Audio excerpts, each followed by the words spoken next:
I think it's so concerning that our math and reading scores for 4th and 8th graders are the lowest that they've been in like 20 or 30 years. We do not want Marxist woke indoctrinators in the classroom. Ryan Walters, why don't you focus on being number 45 instead of number 50 in the country?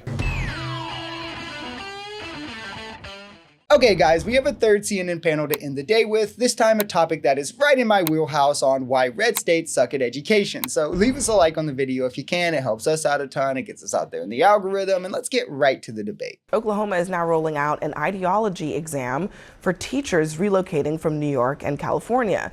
Now the test is going to be administered by a conservative media company ahead of the new school year. Applicants who don't pass the test won't earn a teaching certificate, and here is what Oklahoma's top education official said about this new requirement. It keeps away woke indoctrinators. It absolutely does. That's the whole purpose of it. We do not want Marxist woke indoctrinators in the classroom. We want great teachers. We do not allow any kind of CRT being pushed on the kids, DEI, transgenderism. We don't do that here in Oklahoma. Our focus will be on reading, math, history, science. It will be done in the highest level possible. When asked by CNN who is going to oversee this and make sure that the assessments are being taken and passed, Walters replied, quote, "It's up to me." Oklahoma, ranked dead last in education, mind you, maybe shouldn't be picky about teachers from states that are far outperforming them coming to them. I agree, though, we shouldn't indoctrinate children, which is why the pledge shouldn't be said, at least one nation under God. The Bible shouldn't be taught except for, the historical atrocities it justified, and history should be taught truthfully. Like, slavery did happen, racism does exist, Trump was impeached twice, he did try to steal the 2020 election, Democrats didn't, COVID wasn't made in a lab, the COVID vaccine is safe and effective. Biology should be taught truthfully, right? How gender is not a part of biology. And if you think the answer to trans kids existing is to teach kids that trans people don't exist, I'd like to introduce you to segregated schools, the Lavender Scare, and every other time in history that this has been tried, led to mass division and violence, and then flamed out. I think it's so concerning that our math and reading scores for 4th and 8th graders are the lowest that they've been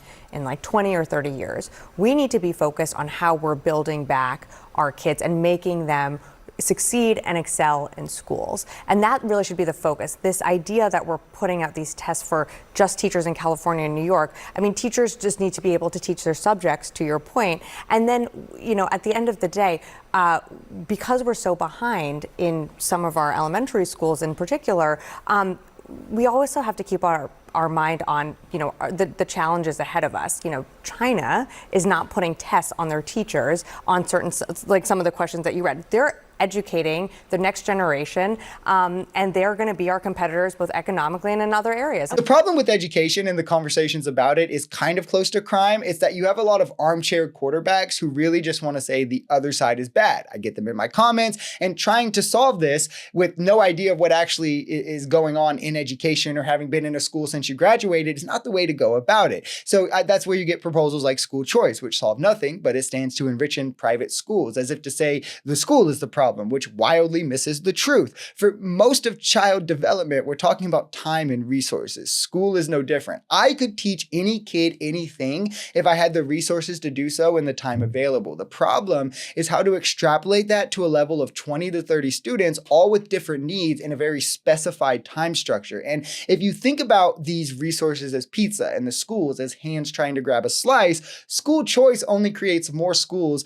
vying for those same resources, and more hands grabbing at the same amount of pizza means a smaller piece for everyone. It doesn't make you less hungry, it makes everyone more hungry. Ryan Walters, why don't you focus on being number 45 instead of number 50 in the country? I mean, can't we just all agree? I mean, even if you don't want what he considers woke to be in schools, can't we agree that what he's describing is also not what our schools should be focused on?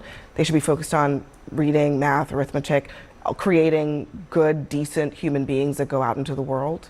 Well, that was the last part of his statement that you played, was that in our classrooms we're going to focus on reading and math and science and so on and so forth. Prayer and the Bible and Christian religion, which, by the way, maybe some students are not Christian. Whatever happened to freedom of religion? So you would be against that, but you would be okay if a teacher had other ideologies I they wanted actually to teach? didn't say any of that. Okay, I just want to say I work grades K through 8. I've worked in school systems for a long time with my clients who have been in school, transitioning them in. Now I work directly in a school, and I've never once walked into any classroom anywhere ever. I do so now in a very liberal city. Never seen a teacher putting forth any ideology. None of these clowns have any experience to talk about this, as if like intuitively solving things is like easy. Like that's how we get things done. Like the people who fix issues are those who are knowledgeable about them. That's the first thing we should all be able to agree on. So stop talking about school if you haven't been in one since you graduated. Schools should be focused on critical thinking and STEM, reading and writing as well, especially early. The problem with a lot, I believe, is just in the structure, right? Like every classroom should have a teacher and a teacher's aide. It's really hard for just a teacher to steer a classroom where she needs it to go.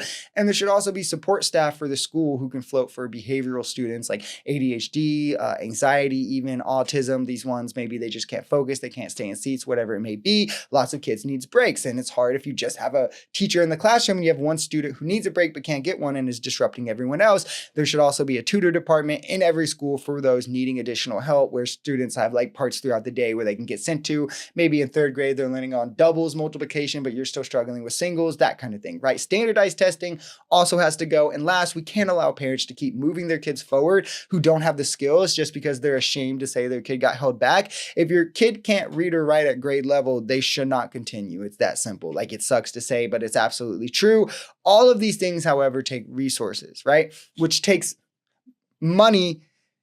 Okay, my camera cut out. We're going to fix this with an image or something. I don't know what I'll put on. This takes resources, which takes money for the school, which takes larger revenue. And to decouple that from property taxes, so poorer areas aren't always disadvantaged. Once you understand this, you understand why school choice fixes none of it. Now, that's before you even get to the additional issues that school choice creates.